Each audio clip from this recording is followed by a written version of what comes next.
welcome to Seattle Refined in our TGIF edition. And man, do we have a show for you. I'm Gard Swanson. Coming up, Once Upon a Time lands in Seattle as the residents of the Enchanted Forest make the return to prime time. We're going to chat with the show's evil queen. Plus, some comedy royalty is in the house. The hilarious Shawn Wayans joins me in the studio in just a couple of minutes. And a huge book club announcement. We've got your Refined Reads pick for October, and we're talking with the author. Well, it is a tale as old as time, the ongoing struggle of good versus evil, and the residents of the Enchanted Forest are back tonight on KOMO. It is the premiere of the 7th season of the ABC fantasy drama, Once Upon a Time. This season, they'll face their greatest challenges yet. And joining me now with the dish on this season, the evil queen herself, played by Lana Parrilla. Lana, thanks for joining us today. And, you know, a lot of stuff going on in season 7 of Once Upon a Time, including a brand new location right up here in Seattle. I got to ask you, why did you guys pick the Emerald City? Why not? You know, I mean, it's such a cool city. It's very urban, and that's, you know, that's season 7 for you. It has a very urban kind of vibe, and you know, it does definitely help that it's not too far from Vancouver, which is where we shoot. So I'm sure the topography is quite similar. It's a cool city, and there's a lot going on there, and there's a lot going on Once Upon a Time this season. So it's been really cool. It's been a lot of fun. Well, I love Seattle.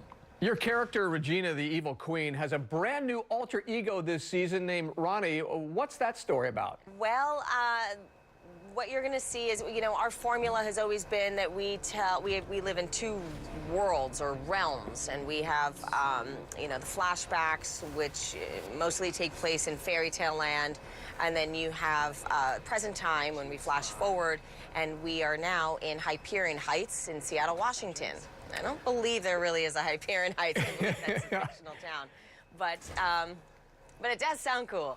So what happens is someone enacts this curse, and all of the fairy tale characters are shipped off to Seattle, and they don't know who they are. So we have this cursed identity now, and mine is known as Ronnie.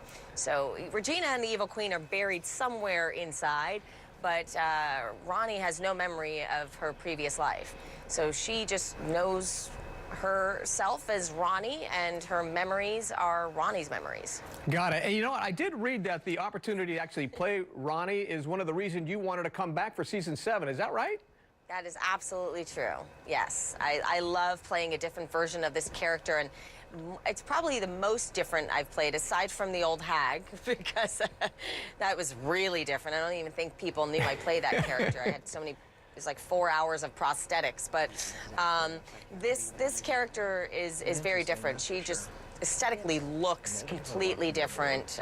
She's out of pantsuits and stockings, and now she's into denim and rock shirts and leather jackets. So she's a little bit of a, you know, a motorcycle babe. Oh, I got that. Yeah, all right here in Seattle. All right, Lana, thank you so much for joining us today. Congratulations on season 7. Thank you so much for having me, and enjoy the show.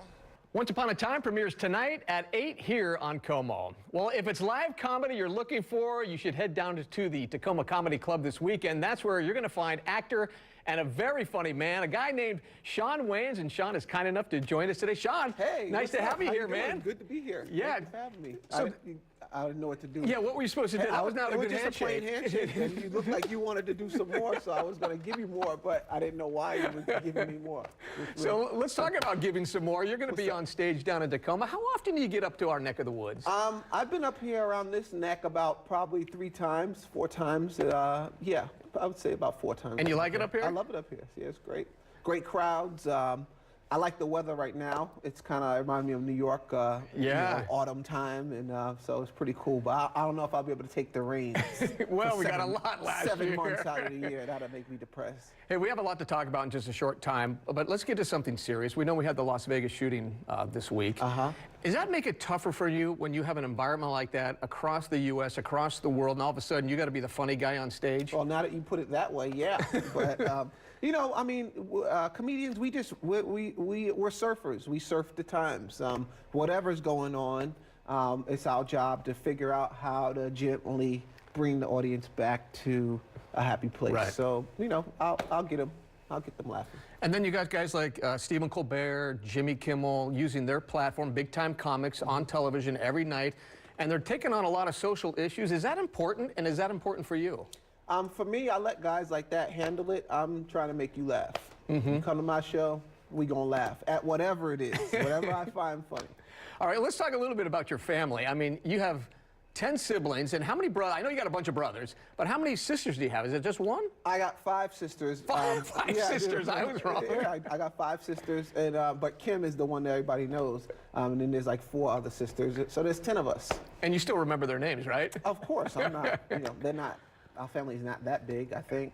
So what was it like? I have 4 older sisters. Our Thanksgivings, our big entertainment loud. days, loud. Who cooks? My mom. My Your mom mother was the still cook. Yeah, cooks? she wouldn't let anybody in the kitchen. See, my mother's the director.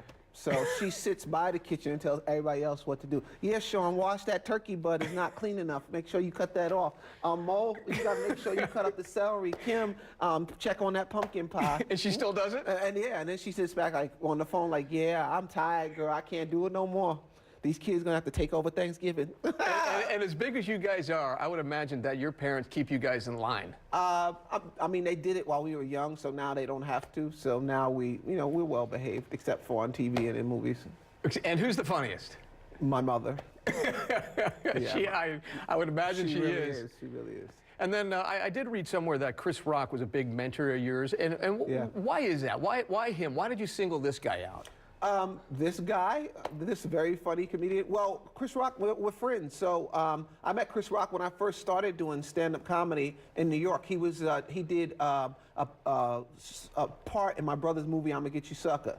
Real man. And he was really funny in it, and the family loves him. And when I went back to New York to start stand-up comedy, he was already doing it. So he showed me the ropes and took me around the clubs, and we had a great time. It was a wonderful mentor. So this guy was a big-time mentor. And how did he shape your life? I mean, now, did he really teach you how to be a comedian and really be a man? And do you think good things for the community? It wasn't like that. It was more so, he taught me the ropes of stand-up comedy and to work hard and to focus. I wanted to go out to clubs. He was like, forget clubs, man. Focus, right, man. Yeah. It's not about none of that stuff, but being a good artist. So he taught me that early on. One of the smartest guys I ever met is a family member, and he said comedians are the smartest guys around because you have to be quick-witted, you have to have a brain to get the lines out. Do you kind of find that with the comedians that you meet through Hollywood and Los Angeles and around the world? Comedians, we're sharp. That's our job, is to be sharp. That's why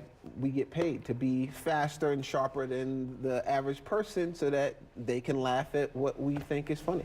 I got you. So you're in Tacoma. Any other projects you got coming up? I'm bringing back a kids cartoon that we created called The Boo Crew, which is kind of like a combination of Fat Albert meets Charlie Brown with a hip hop That's gonna be good. And it tells the story of 9 different kids, very diverse group of children hanging out in New York City, growing up and going through the trials and tribulations of childhood in New York. And I teach them life lessons through humor and music.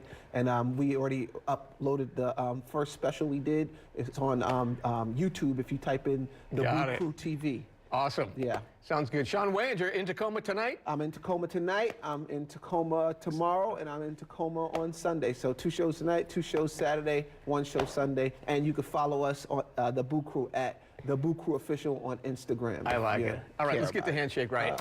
All right, is that better? Boom. There you go. Boom, there Simple. it is. All right. You just added that. You're off beat. I You am see that? off a He's little off bit. beat. He's throwing that extra move. That ain't the move. It's a 2-step. All right. Sean, knock 'em dead today Thank in you, Tacoma. man. All right. right. Seattle Refined is just getting started. Coming up, learn how you can take part in a super fun event to help animals in need, all by dressing them up in the most glowing outfit possible. But first, our Refined readers get an exclusive sit-down with a popular award-winning writer as she shares some secrets about her latest novel. We're back in a minute.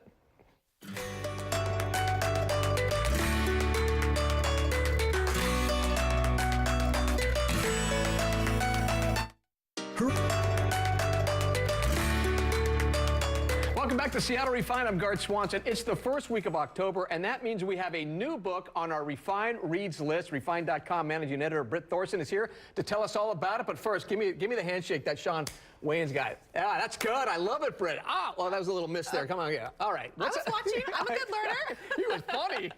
Okay, but I have to tell you, I know you got your big Shawn Wayans moment. Oh, I yeah. have a big moment too, okay? And let me tell you, it's all about books, Do of it. course. This book, our October book, is already creating such a buzz. Just yesterday, we announced it. It's Glass Houses by Louise Penny. And if you don't know Louise Penny by name, she's only one of the most prolific mystery, popular, best-selling authors of all time. And not only that, we got an exclusive one-on-one with her. In the 13th novel in her popular crime series, Louise Penny's Glass Houses takes off when a mysterious figure appears in town on a cold November day. Penny herself recently made a stop in Seattle and sat down with Terry Tazioli from our partner University Bookstore to give us a little more insight into her novels. They're murder mysteries, but they're not really about murder. The murder is the jumping off point. So each book has a theme, and the theme of this book is really, it's the conscience and judgment. Glass houses, judging others, and we are all in turn judged, and the folly of judgment.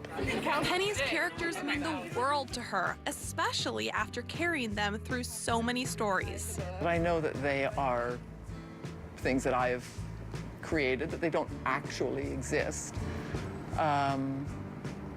But I feel I owe them a debt of gratitude, that they have given me a life that I never thought I would ever have. And for Penny, every good mystery has to be compelling, but it also needs a little something else. I think one of the keys is that you have to care about the characters.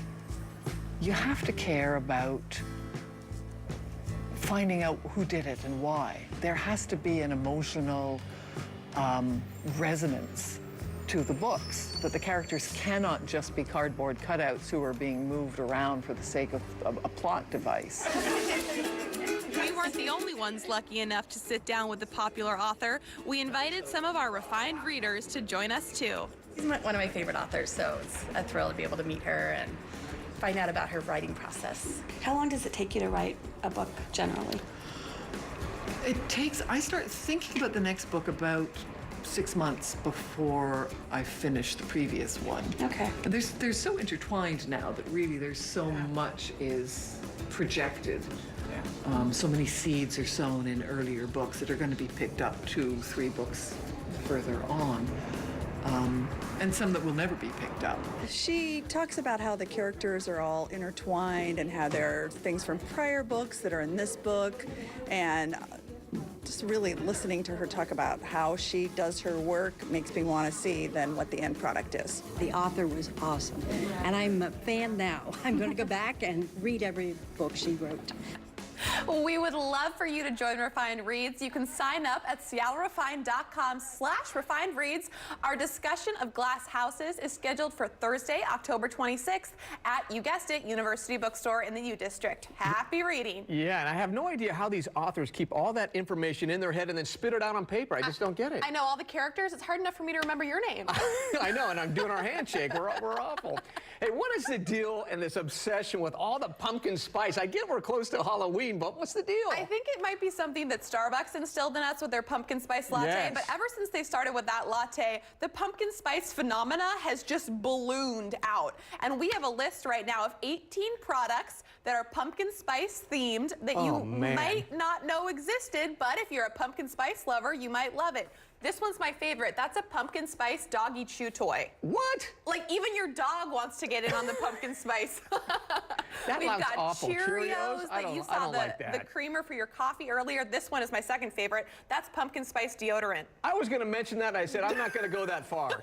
I mean, you literally can even smell like pumpkin spice in your pits if you want to. Obviously, we have Bailey's pumpkin spice. I mean, you won't believe the list of some of these things. You can make it anything. Foundation, eye cream. I mean, it's everywhere. You can literally have it everywhere. Tea's kind of more of a regular one, so I'll give you that one. But the deodorant and the dog chew toys, those might be my all-time favorite. And Britt, speaking of dogs, we're obsessed with dogs on this show. We are, and the good news is we know that you guys are too. And you know what? There is an amazing event happening this weekend that'll put pups in the spotlight for a great cause. Nearly 1,000 pet lovers will walk their dogs around Green Lake tomorrow night, and everyone will be decked out in glowing gear. Wow. The money they raise will help provide food, shelter, and medical care for pets at Seattle Humane. Glow in the Park, great name, starts at 5:30 tomorrow night at Green Lake. Oh, man, light up those Labradors, right? That's good. How long have you been working on that? Just a couple of minutes. All right. Thank you, Britt. Hey, still ahead on Refined, we get ready to party German style with our favorite Oktoberfest queen. We'll tell you about it when we come back.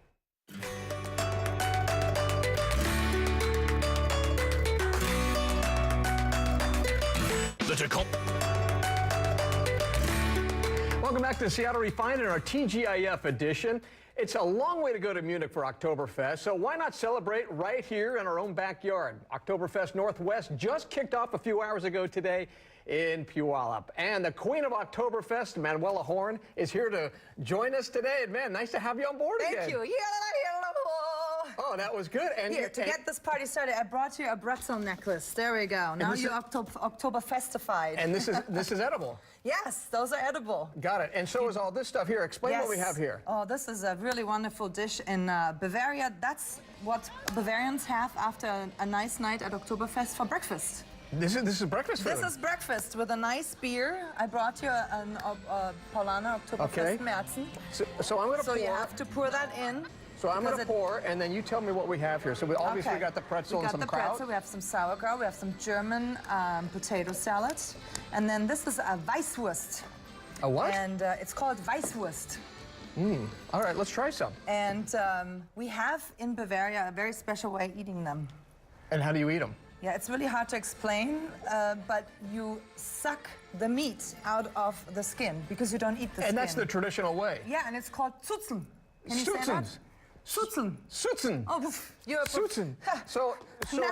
So if I had a knife and fork and I cut it, that would be absolutely wrong. That would be frowned upon by the Bavarians. Got it. Yes, they would be like, those tourists. So talk to me a little bit about the event. This is such a big deal for you and for everybody here in the Northwest. Oh, it's my favorite weekend around here in Seattle. It's we have Kinderfest, we have the Wiener Dog Race, we have a Beer Olympics, Hammerschlagen tournament to find a new champion. We have a Kinder Show. We have, of course, a headline at night, 8 and 9. Kids are welcome. It's a family event till 6 p.m., but after 6, then the adults take over and we go Then it's an adult party. Yes, absolutely. Why is it important to have this kind of festival here in the Northwest? It's a very fun venue where you can bring your family and friends. You connect through games, through authentic Bavarian food, music. The environment is so inviting that even if Dad says, oh, I want to look sports, we have the sports house. Right. You can see all the sports games while playing beer pong or the hoof, where you throw the hoof. Cornhole, is that how you call it in America? Yeah, with the little sack and exactly. Cornhole, so we have all these games gathered around our venue. If you get bored, you do something wrong. So the event just started a few hours ago, so it goes today, tomorrow, and then on Sunday. Yes. That's big. Yes, it's a long weekend, but it's so much fun, it goes by like this. And real quick, how long did it take you to get dressed up? Oh, you don't ask a lady like this. 5 minutes? All right, Manuela Horn, thank you so much, and enjoy today, tomorrow, and Sunday. Yes, I hope we're going to see you there. Are you kidding? I'm not going to skip sausage, right? Prost, my friend. All right, bro, here we go. All right, we're going to send it to a break. Seattle Refined, we'll be right back.